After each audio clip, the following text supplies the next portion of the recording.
Merry Christmas, everyone.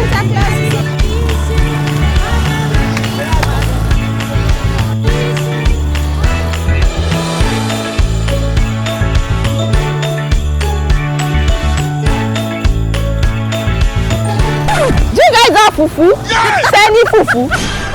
Give me nylon. You have nylon, Sandra. Thank you. You will carry fufu here. Yes, now. Swallow it. Yes.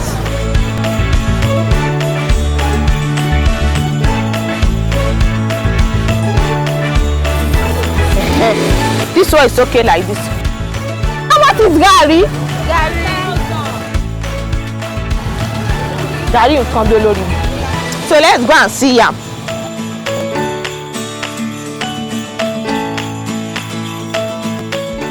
How much is this one like this? 115. Yes. Is it not too expensive? No. For what you buy? For one. Seller's price, you know. Ah! It's not expensive where I'm coming from. Oh, for one meeting timber. What's the one bound?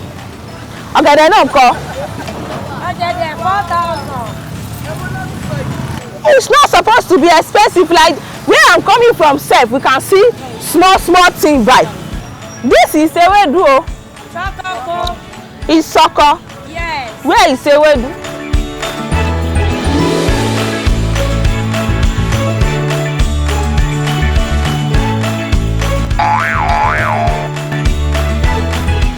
Merry Christmas, oh! Thank you. So how much is this one? Last slice. Yes, madam.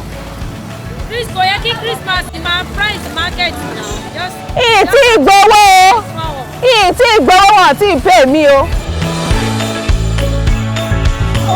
Please come and patronize Auntie Morufa Oloja Oloko. She's the one selling everything. So she's here. So see her, come and buy something from her. She's selling everything and everything is cheap. Very cheap. Issue or get there. Oloja Oloko. So just come and patronize her. Thank you. Come and buy what you are selling. High five.